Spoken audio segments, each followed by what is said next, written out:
At my granddaughter's wedding, I noticed something that made my heart sink. The name card pinned to my chest read, "The elderly woman who's footing the bill. Thanks for being here. I invite you to stay with me until the end of this account and share in the comments the city where you are reading this from.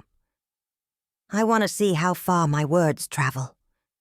I've always believed that family milestones are meant to be filled with warmth and unity. My granddaughter Jennifer's wedding was supposed to be one of those unforgettable days, the kind you carry fondly in your memory forever. Instead, it became the day I truly understood the way my own relatives perceived me. That morning, I took special care in preparing myself. At 65, vanity doesn't guide me, but I still wish to appear elegant. I slipped into a soft blue gown my late husband Robert had always admired, arranged my silver hair with patience, and dabbed on the perfume he'd given me for our final anniversary before cancer took him away 3 years earlier. "You look lovely, Alice," I whispered to the mirror, picturing Robert's reassuring voice. For a moment, I could almost sense him beside me.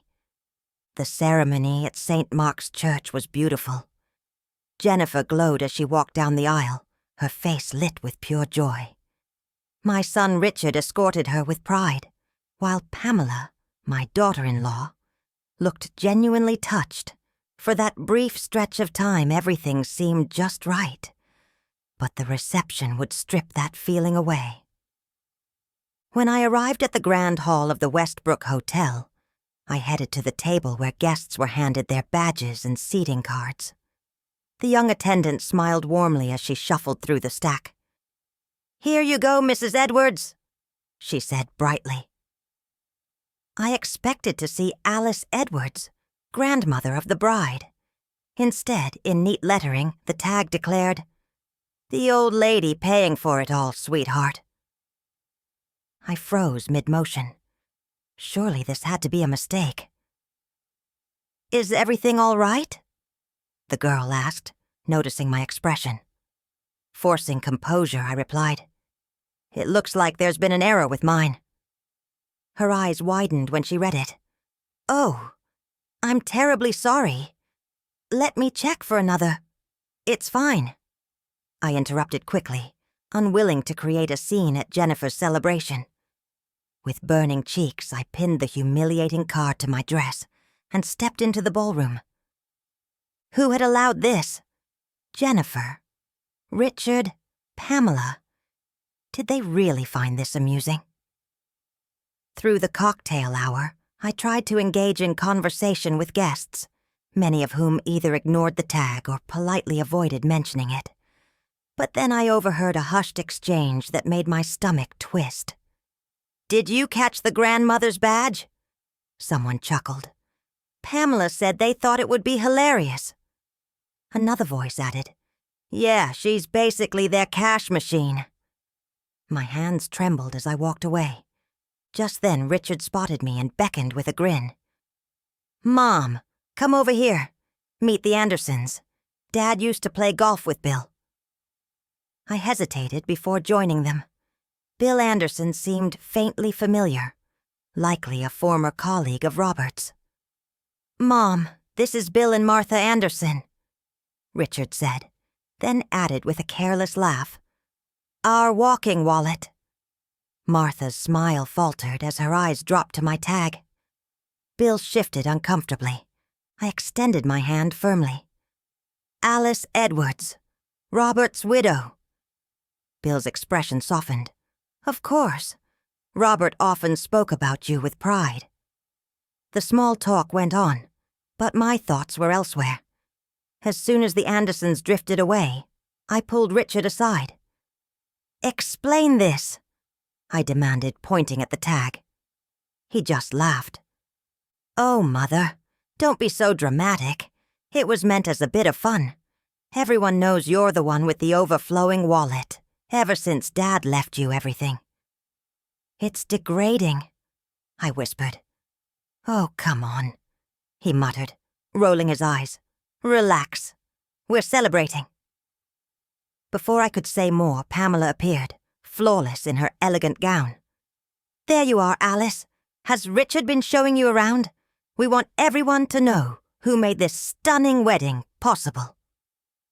She gave me a wink, and they both chuckled. I excused myself politely and slipped away toward the restroom, desperate for a moment alone. As I dabbed at my damp eyes with a tissue, the door creaked open, and an older man in a refined suit accidentally stepped in, then quickly backed out, murmuring an apology. From the hallway, a voice called softly, "Mrs. Edwards." "Alice? It's Martin Reynolds, Robert's lawyer. Could we speak for a moment?" I took a deep breath, gathered myself, and stepped outside. Martin, who had managed Robert's estate, had always treated me with kindness. His eyes flicked uneasily toward my name tag. "And the remarks I overheard?" I sighed. "Apparently, it's supposed to be a joke." His jaw tightened. "That's not humorous. Robert would have been outraged." He hesitated, then lowered his voice. "There's something you should be aware of. Something Robert insisted remained secret, unless circumstances demanded otherwise." Reaching into his jacket, he produced an envelope.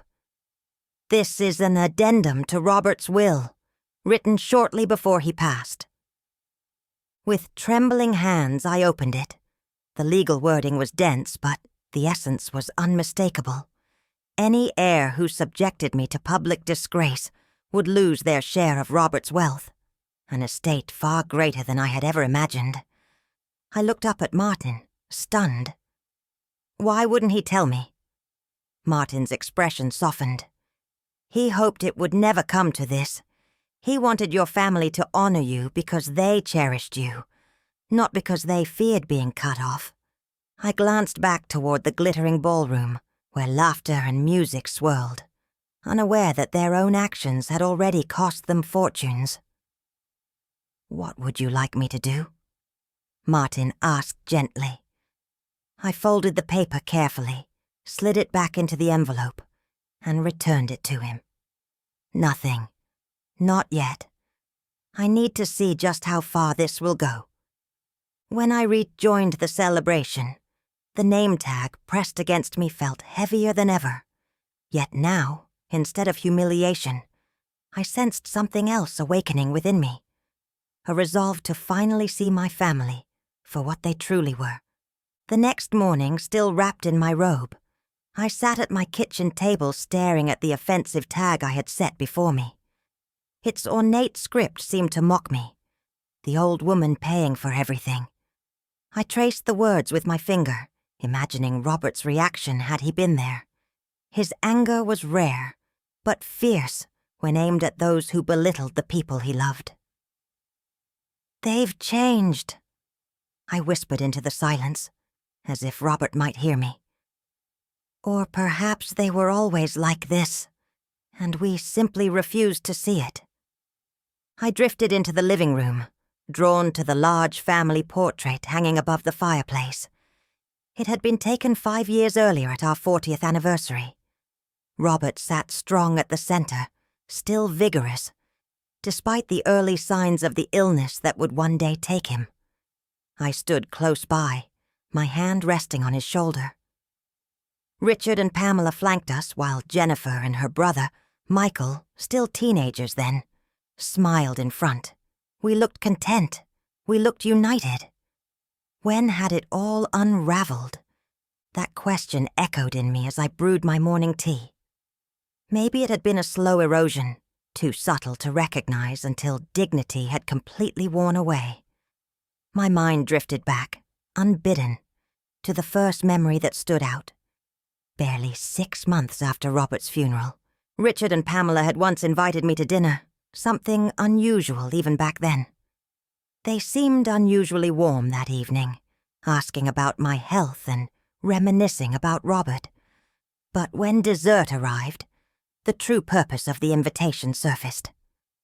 "Mom," Richard said casually, topping off my wineglass, "Pamela and I have been considering renovating our kitchen. Nothing extravagant. Just modernizing the appliances, some new counters, little updates. That sounds nice, I answered, unaware of what was about to follow. Pamela leaned in smoothly. The only thing is, with tuition for the kids and other expenses, things are a bit tight right now. I remembered their pause, their expectant expressions. Are you asking me for money? I asked. Not asking, Richard said quickly. It's just, Dad left you well provided for, and we thought maybe you'd like to help out the family. That night, I wrote them a check for $30,000. Looking back, that was the start. The modest requests soon grew into larger ones. That simple kitchen project turned into a full home makeover. Tuition support morphed into luxury cars for Jennifer and Michael once they turned 18. Family trips appeared. Holidays where I was expected to join, but also expected to foot the bill. One evening, I opened the hallway closet and pulled out a box stuffed with financial documents. Sitting on the floor like a schoolgirl, I spread them out. Statements, canceled checks, transfers. The proof of my financial backing of Richard and Pamela's lifestyle was undeniable. Over just 3 years, I had given them nearly $250,000. The ringing phone pulled me out of my grim calculations. It was Pamela. Alice, are you at home? I've been calling your cell. I glanced toward my evening purse where my mobile still sat untouched. Yes, I'm home. Is everything okay? Everything's fine, she said brightly. Richard and I just wanted to thank you for yesterday. Wasn't the wedding incredible? Yes, it was beautiful, I replied softly. Jennifer and Mark are so grateful for your generosity. They couldn't have had such a special day without you. I closed my eyes, recalling the $45,000 check I had written to cover the venue and catering. I was glad to help, I said. Well, actually, that's partly why I'm calling, Pamela continued, her tone dripping with that sweet syrup I'd come to recognize. Mark's parents were supposed to pay for the honeymoon, but his father's business is struggling, and they've had to withdraw. Jennifer is heartbroken. I could already hear where this was headed. We were hoping you might step in. They've got their hearts set on 2 weeks in Bali.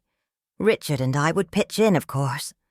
Though, with all we spent on the wedding, all they had spent, I had covered nearly everything. I'll think about it, I said at last, surprising even myself with the vague answer. Silence followed on the other end. Well, they'll need to book soon for the best rates. I understand, I said firmly. I'll let you know tomorrow.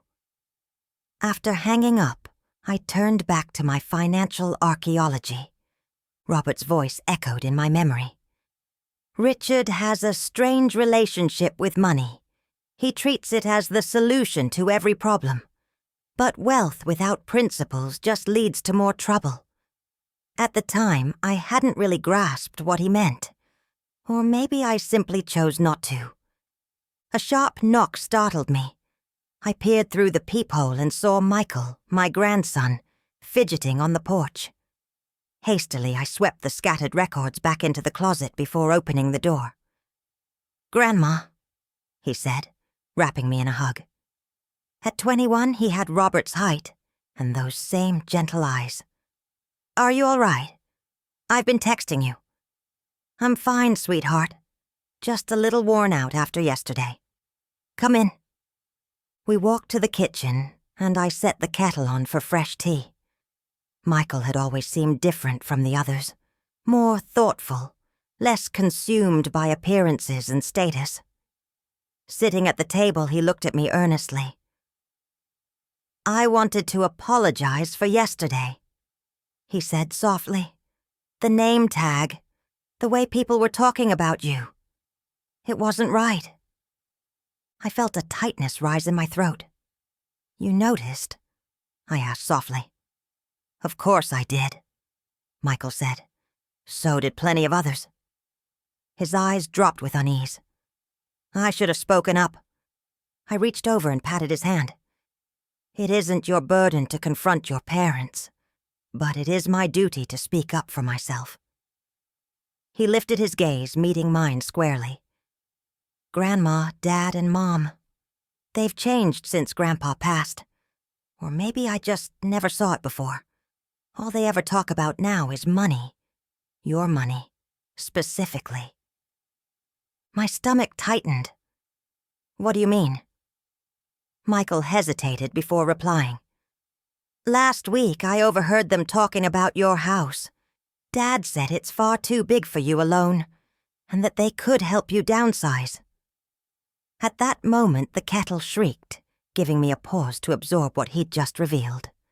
As I poured steaming water over the tea bags, my thoughts drifted to Martin Reynolds and the secret codicil, to Robert's will, the humiliating name tag, the endless requests, and now, apparently, their plan to move me out of my own home. Grandma, Michael's voice brought me back. Are you sure you're all right? I set the teapot on the table and sat across from him. I'm more than all right, sweetheart. I think I'm finally seeing things clearly for the first time in a long while. His brow furrowed. What do you mean?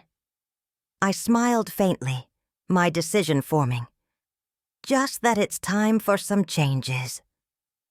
As we drank our tea, I studied his face, wondering if he truly was different from his parents, or if the same seed of entitlement merely lay dormant, waiting for the right soil to grow. For the first time since Robert's passing, my grief and loneliness gave way to a cold, sharp clarity. I wouldn't act rashly, but I would observe, quietly, patiently, waiting to see who among them genuinely deserved the legacy Robert had left behind. 3 days after the wedding, Richard and Pamela organized a post-celebration brunch at their country club. I debated attending, but curiosity prevailed. I needed to know whether the name tag debacle had been a one-off or part of something deeper. Dressed in a cream pantsuit Robert had always said made me look queenly, I entered the Oak Ridge Country Club's private dining room. Familiar faces filled the room. Jennifer and her new husband, Mark, Michael, assorted relatives and friends. Mom, over here, Richard called, motioning me to the head table. Pamela, resplendent in a designer dress that surely cost more than most people's wages in a month, greeted me with an air kiss. Alice, you look lovely, she said, her voice edged with faint surprise. We saved you a seat right here. I sat down, noting that they had placed me beside Mark's parents, practically strangers, rather than near my grandchildren. The brunch proceeded pleasantly enough until Pamela tapped her glass for attention. We'd like to thank everyone for coming today, and for making Jennifer and Mark's wedding so unforgettable. She began with a polished smile. And, of course, a very special thank you to Grandma Alice, whose generosity has been extraordinary. Dozens of eyes turned toward me. In fact, she went on, her grin brittle, we have some exciting news. Grandma will be sending Jennifer and Mark on their dream honeymoon to Bali. A smattering of applause filled the room. I froze, my coffee cup hovering midair. I had made no such promise. Mom, Richard prompted when I didn't immediately respond. Calmly, I set my cup down. This is news to me, I said evenly. Silence fell. Jennifer looked bewildered, then flushed with embarrassment. Mark stared at his plate. Well, we did talk about it yesterday, Pamela said with a strained laugh. You said you'd think about it. Yes, I said I would consider it. And I still am. Richard leaned in, his voice pitched just loud enough for all to hear. Mom, don't cause a scene. We already told them they could go ahead and book. Something inside me snapped then. The last fraying thread that had held for far too long. I don't recall ever agreeing to pay for a luxury honeymoon in Bali, I said, my voice carrying clearly across the room. In fact, I believe Mark's parents had originally planned to cover that expense. Mark's father shifted uneasily.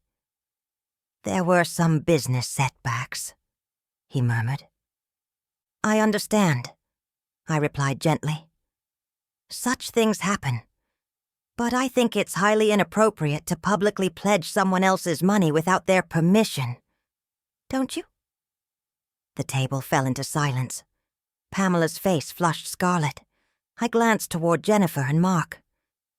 Perhaps, I suggested coolly, you might consider a more modest honeymoon instead. One within their means, I said calmly. Pamela's eyes narrowed, her voice sharp.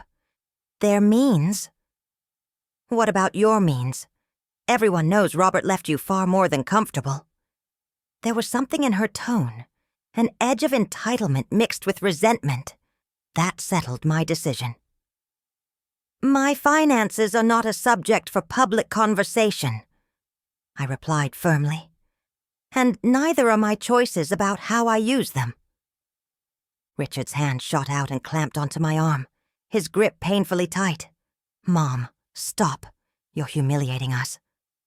I pulled my arm free. No, Richard. You've humiliated yourselves. Rising, I smoothed my jacket. Jennifer, Mark, I wish you nothing but happiness. I'll gladly discuss contributing toward a sensible honeymoon. But that's a private matter between the three of us. As I turned to go, Michael rose as well. I'll walk you out, Grandma. In the quiet of the lobby, away from the stairs, my composure cracked. My fingers trembled as I dug for my keys. Are you sure you're all right to drive? Michael asked softly. I drew in a steadying breath. Yes. Just shaken. His eyes warmed. You should be proud of yourself. That took real courage. I studied his face. The resemblance to Robert was uncanny, and for a moment my heart ached. On impulse, I asked, Would you like to come for dinner tonight? He smiled. I'd love that.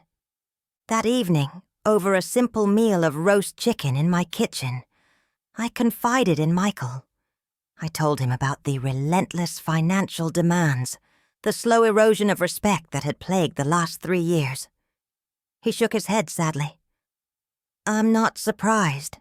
I've been watching it happen. After Grandpa passed, it was like they stopped seeing you as a person. An ATM, I finished for him. He nodded. And it's getting worse. Last week I overheard them talking about your house again. My chest tightened. What did they say? Michael hesitated. They were discussing how to persuade you to move into Sunrise Acres, the retirement community. Dad said it would be better for everyone if you downsized. He even mentioned the real estate market, about how they could help you cash in while it's hot. I felt sick. It wasn't just my money. They were circling my home too. The home Robert and I had filled with memories. Michael, I said, my voice low. There's something I need to tell you. I had decided to trust him with the truth about Robert's codicil. But before I could continue, the doorbell rang. Through the window, I saw Richard's car in the driveway. It's your father, I said. Michael's jaw tightened. You don't have to answer. But I was finished hiding. Number. It's time we cleared the air. I opened the door. Richard stormed inside, his face red with fury. What the hell was that little performance at brunch? He snapped, pushing past me. Then his eyes landed on Michael. And what are you doing here? Having dinner with Grandma, Michael said evenly. Something you and Mom might try sometime, without asking for money. Richard's face darkened. Stay out of this, Michael. This is between your mother and me. No, I said firmly. If this conversation is happening, Michael stays. I'm finished with private manipulations, Richard. Everything is going on the table now. In that instant, looking at my son's livid expression and my grandson's steady, protective stance, I knew the breaking point had arrived. There was no turning back. I've had enough of your attitude, Mom. Richard snarled, pacing my living room like a trapped animal. First that stunt at the brunch, and now I find you've been filling Michael's head with poison against us. I sat calmly in Robert's old chair, my hands folded neatly in my lap. Michael stood near the fireplace, arms crossed, his eyes on his father with a blend of disappointment and quiet strength. No one is poisoning anyone, I answered evenly. We are simply naming what's been happening in this family since your father died. And what exactly is that? Richard demanded. You and Mom have been treating Grandma like a checkbook, not like family, Michael said before I could respond. The name tag at the wedding, declaring she'd pay for Jennifer's honeymoon, without asking, plotting to sell her house, behind her back. Richard's face turned crimson. You've been spying on us? I've been paying attention, Michael shot back. Something you might try once in a while. Richard turned to me then, shifting into that smooth, conciliatory tone he always used when he wanted something. Mom, you're completely misinterpreting things. We're only trying to help you handle your money sensibly. You're not getting any younger. I'm 65, Richard, not 95. I cut him off. My mind is sharp, and I'm perfectly capable of managing my own affairs. But Dad left you so much. Stop. I lifted my hand. Robert left me exactly what he intended. His estate is not a family treasure chest. Richard's forced smile slipped away. So, what are you saying?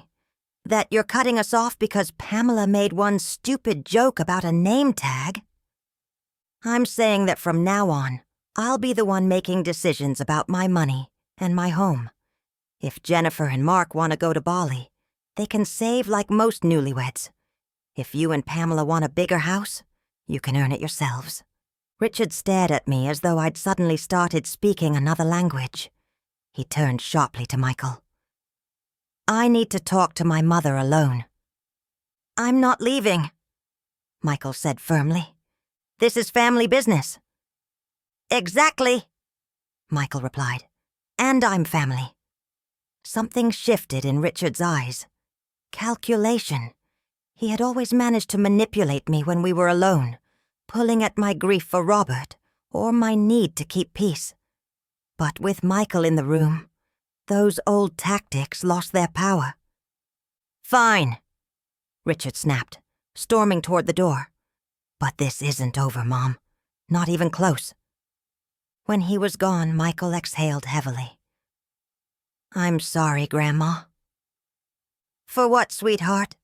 You've done nothing wrong. For not speaking up sooner. For letting them treat you like that. I stood and hugged him tightly. You're speaking up now. That's what matters. After Michael left, I sat in the stillness of my home, my mind turning to Robert, the codicil, and the family we had raised. Had we failed with Richard somehow? Or had this streak of entitlement always been there, hiding until Robert was gone? More importantly, what would I do now? The answer took shape slowly, like a photograph developing in a darkroom. I wouldn't confront Richard and Pamela with the codicil. Not yet. If I did, they would only change their behavior out of fear, not genuine respect. Instead, I would let them continue revealing who they truly were, while I quietly reclaimed my independence. The next morning, I called Martin Reynolds. Alice, he greeted warmly. I've been hoping to hear from you after the wedding. Yes, that's partly why I'm calling. I told him about the brunch, about Richard's visit afterward. I need to know exactly what Robert left me. Not just the codicil, but everything. There was a pause. Perhaps this is best discussed in person. Could you come to my office this afternoon? 3 hours later, I sat across from Martin in his polished office as he laid everything out. The figures made me breathless. Robert built several companies during his life, Martin explained, and sold them at the right times. His investments were cautious but resilient. They've survived every downturn remarkably well. I knew we were comfortable, I said faintly. But Robert never flaunted wealth. He was private about money. Martin smiled. He always said you married him when all he had was potential and a rusty old Chevy. He never wanted you to turn into the sort of woman who cared only about designer labels and club memberships. I laughed softly, hearing Robert's voice in those words. That sounds like him. As for the codicil, Martin went on, it's simple but powerful. Any descendant who publicly humiliates you forfeits their entire inheritance. The name tag incident would certainly qualify. The brunch, too.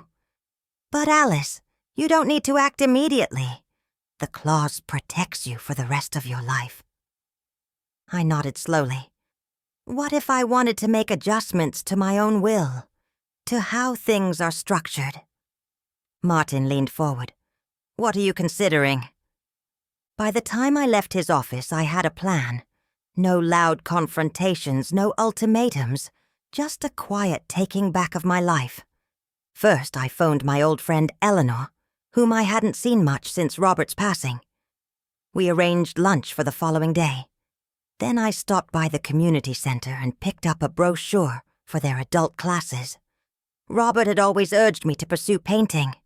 Perhaps it was finally time. At home, I sat at my computer and began researching small business loans. Michael had once confided that he dreamed of opening a bookstore after graduation, though the cost of getting started worried him. Supporting my grandson's future felt like a far more meaningful use of my resources than indulging Richard and Pamela's whims. So when my phone rang and Pamela's name lit up the screen, I let it go to voicemail. The old version of me would have answered immediately, bracing for whatever demand or emergency might follow. But that Alice was fading, replaced by a woman beginning to value her own worth. Later, when I listened, the message was exactly what I expected. Alice, it's Pamela. Richard mentioned your conversation last night. I think you misunderstood us. We've always wanted what's best for you. Richard and I thought dinner this weekend might clear the air. Oh, and Jennifer said you'd reconsidered the honeymoon. They need to book soon to get the best rates. Call me back. I deleted it without replying. Instead, I wrote a modest check as a wedding gift for Jennifer and Mark. Enough for a sweet trip, perhaps to New England, though certainly not Bali. I slipped it into a card with a warm note wishing them happiness, and sealed the envelope. My quiet strategy had begun. No shouting matches, no ultimatums. Just calm, unshakable boundaries. Robert would have approved. 6 months passed in a rush of quiet transformations. I joined painting classes at the community center, rekindled friendships I had neglected since Robert's death, and spent more time with Michael, who came by often. I gave him seed funding to develop his bookstore plan, which was taking shape beautifully. Meanwhile, Richard and Pamela's behavior swung between icy silence and desperate attempts to reassert control over my purse strings. When ignoring me didn't work, they reappeared with forced smiles and flimsy excuses to visit. Conversations always steering back toward money. A renovation idea, Jennifer and Mark's wish for a house, even their own retirement worries. Each time I answered with the same phrase, offered with an increasingly confident smile. I don't discuss my finances. They hated the rejection. Pamela's texts grew sharp, Richard's calls more insistent. But I had discovered strength in silence, in the new boundaries I was finally enforcing. Today was my 66th birthday. Against my protests, Michael insisted on organizing a small gathering at my home. "It's time they remember whose house this is," he said, his determination echoing Robert's spirit. I spent the morning in the garden, trimming roses, comforted by the rhythm of the task. I had abandoned the garden during the years of constant demands, but now it flourished again, just as I was. By mid-afternoon, the house was ready. Michael arrived early to help with preparations. "Are you sure you're ready for this?" he asked, while arranging crackers on a platter. "As ready as I'll ever be," I replied, smoothing the bold red dress I wore, something I never would have dared before. "Besides, it's just dinner." But we both knew it was more than that. It was the first time in months the family would gather under my roof. Richard and Pamela, Jennifer and Mark, and a few of Robert's old friends, including Martin Reynolds. At exactly 5 o'clock, the bell rang. Richard and Pamela stood on the porch, their smiles so forced I could almost hear them crack. "Happy birthday, Mom," Richard said, handing me supermarket flowers. "Alice, you look different," Pamela added, her gaze scanning my styled hair, makeup, and new dress. "Thank you," I said simply, stepping aside to let them in. Jennifer and Mark followed soon after, then Martin with another couple who had once been close to Robert and me. I moved easily among the greetings and small talk, something I wouldn't have managed half a year ago. Seated in the dining room, I noticed Richard's eyes roaming the house, assessing like a surveyor. Pamela's gaze kept drifting to a new painting on the wall, a landscape I had painted myself. "Did you redecorate, Alice?" she asked, her tone suggesting disapproval. "Just a few changes," I replied lightly. "I've been taking painting classes." "Painting classes?" Richard repeated as if I told him I was training to be an astronaut. "Grandma's really good," Michael said proudly. "She's already sold 2 pieces at the community art fair." "Sold?" Pamela blinked. "But why would you need to sell paintings?" "It's not about need, Pamela. It's about joy." The table grew quiet until Mark asked about Michael's bookstore. "It's going great," Michael said. "Thanks to Grandma, I've got the business plan finalized and I'm looking at locations." Richard's head snapped up. "Thanks to Grandma? What does that mean?" Michael held his father's gaze. "Grandma's investing in my bookstore." "Investing?" Richard's voice climbed. "With what money?" "My money," I said quietly. Richard opened his mouth, then stopped himself, glancing at the other guests. "Maybe we should talk about this privately." "There's nothing private to discuss," I replied evenly. "I make my own financial decisions now." His expression darkened, but before he could speak, Jennifer jumped in with a cheerful story about their honeymoon in Cape Cod, the trip they'd taken with my modest gift. The tension lifted, at least on the surface. Later, when we moved to the living room for dessert and coffee, Pamela cornered me in the kitchen. Her voice was sharp, nearly hissing. "Alice, what on earth is happening with you? First, you refuse to cover the honeymoon. Then you disappear for months. Now you're throwing money at Michael's fantasy." "It isn't a fantasy," I replied calmly. "It's a solid business plan." "Don't be foolish. Bookstores don't make money anymore. He's taking advantage of you." "No, Pamela. I'm supporting my grandson's dream. There's a difference." Her eyes narrowed, sharp as knives. "Richard and I have been talking. We think it's time you consider moving somewhere more manageable. Sunrise Acres has beautiful apartments, and selling this house could benefit all of us." So there it was. The scheme Michael had overheard, finally spoken aloud. "This house is not for sale," I said firmly. "And where I live is not open for family debate." Before she could reply, Richard appeared in the doorway. "Everything all right in here?" "Just fine," I said, lifting the cake I'd baked that morning.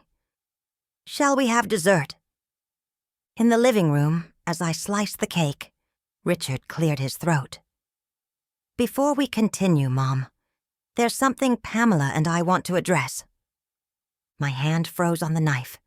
This was not part of the evening I had envisioned. "We're worried about Mom's recent choices," Richard announced to the room. "She's been reckless with money, pulling away from the family, and refusing our guidance. For her own protection, we believe it's time to discuss granting power of attorney." The room went silent. Martin Reynolds carefully set down his coffee cup. "That's a very serious step, Richard. Do you have evidence of mental decline?" "She's handing out money for a bookstore in the digital age," Richard said, as if it proved everything. "And she refuses to downsize, even though it makes sense." A strange calm washed over me. I had known this moment would come from the day I first started saying no. "Your mother seems perfectly sound to me," Martin said evenly. "Disagreeing with you doesn't make her incompetent." "You don't understand," Richard insisted, his voice climbing. "She's always relied on Dad and then me for guidance. Suddenly she's making irrational decisions." "Enough!" I set down the knife. "I am not irrational, incapacitated, or in need of your control, Richard." "Mom, be reasonable." "I have been reasonable for 3 years," I cut in. "I've paid for your renovations, your vacations, your cars, and your daughter's wedding. I've let you treat me like a bank account instead of your mother. But that ends now." Richard's face burned crimson. "So this is what you want?" he demanded, sweeping a hand at the table. "To shame us in front of everyone, to paint us as villains." "No, Richard," I said quietly. "You've managed that all by yourself." "You selfish old woman!"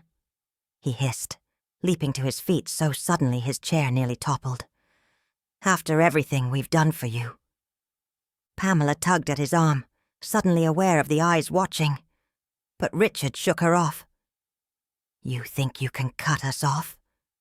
Dad would be ashamed of you." At that moment, Martin Reynolds cleared his throat, his voice cutting through the tension like glass.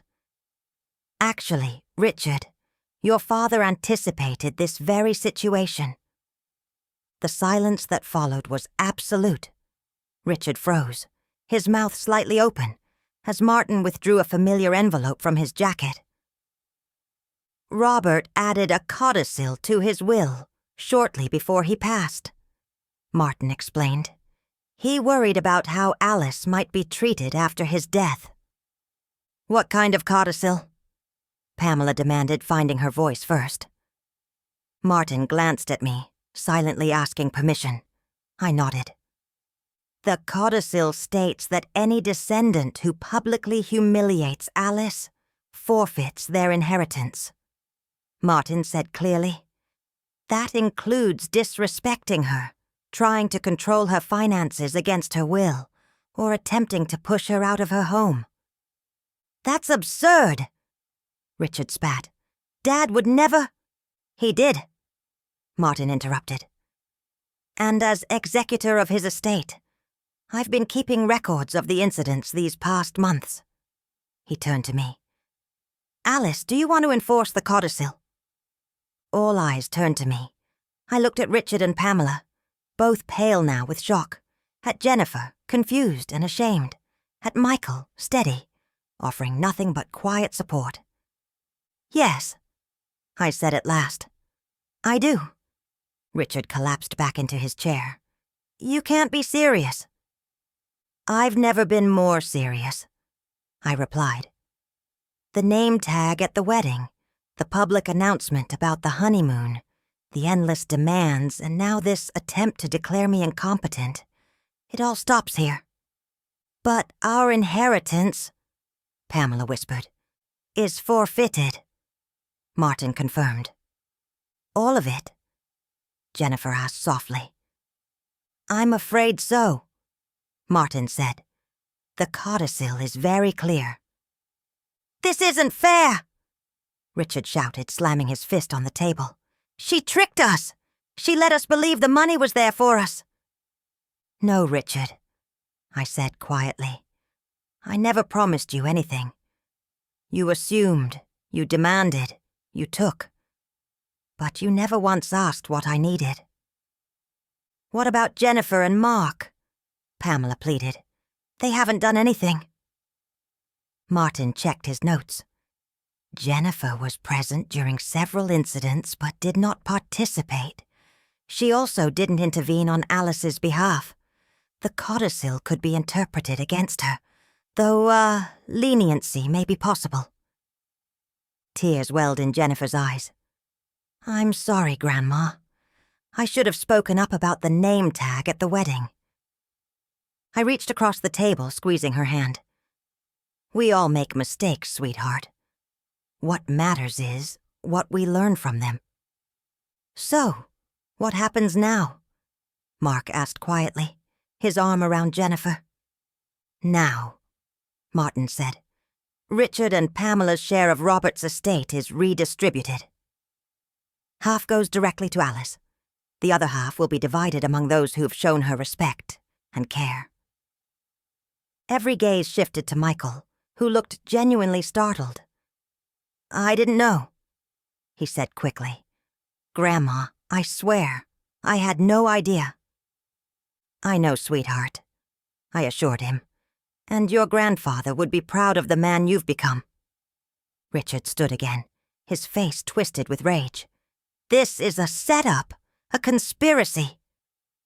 "I'll challenge this in court," Richard snapped. "You're welcome to try," Martin replied calmly. "But the codicil is legally enforceable, and we have more than enough evidence that its conditions have been met." "Alice," Pamela began, her voice suddenly sugar-sweet. "Surely we can settle this within the family. We never meant—" "Save it, Pamela," I interrupted. "It's too late for that." "So that's it?" Richard demanded. "After everything we've done for you, you're just cutting us off?" "No, Richard," I said, rising to face my son directly. "After everything I've done for you, I'm finally standing up for myself. That's the difference." The gathering unraveled soon after. Jennifer and Mark left with awkward apologies and promises to call. Richard and Pamela stormed out without another word. Martin and the other guests excused themselves discreetly, leaving only Michael and me in the stillness of my home. "Are you all right?" he asked gently, helping me gather the untouched dessert plates. "I'm better than all right," I said, surprised by the truth of it. "I feel free." 1 year later, I stood at the entrance of Chapter 1, the bookstore Michael had finally opened inside a beautifully restored Victorian downtown. Morning sunlight poured through tall windows, lighting up shelves of carefully chosen books and cozy reading corners. At the back, Michael's girlfriend Emma ran a small cafe, serving local coffee and homemade pastries. In the children's section, a mural I had painted, a whimsical forest alive with hidden animals and fairy houses, spanned one wall. Twice a week, I hosted story time for neighborhood kids, something I never would have pictured myself doing years earlier. The apartment upstairs had been renovated too. Not for me, since I still loved my house filled with Robert's memories, But for the Young Writer Residency program, Michael had started with part of his inheritance. The bell over the door jingled, and Jennifer walked in, pushing a stroller with her 3-month-old daughter. The baby had been named Roberta after her grandfather. "Grandma!"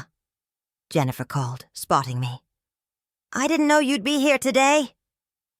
"Just dropping off some bookmarks I painted," I said, leaning down to smile at the baby. "Hello, little one." Over the past year, Jennifer and I had been slowly rebuilding our bond. After the shock of the inheritance dispute, she had made genuine efforts to reconnect with me apart from her parents. Mark proved to be a grounding force, encouraging her to think for herself, rather than echo Pamela's voice. Richard and Pamela were another matter. After several failed attempts to fight the codicil, they had relocated to Florida, where Richard took a job with an old associate. Our contact now was limited to stiff Christmas cards and occasional news passed along by Jennifer. "Have you heard from your parents lately?" I asked as she sat at a small table with the baby.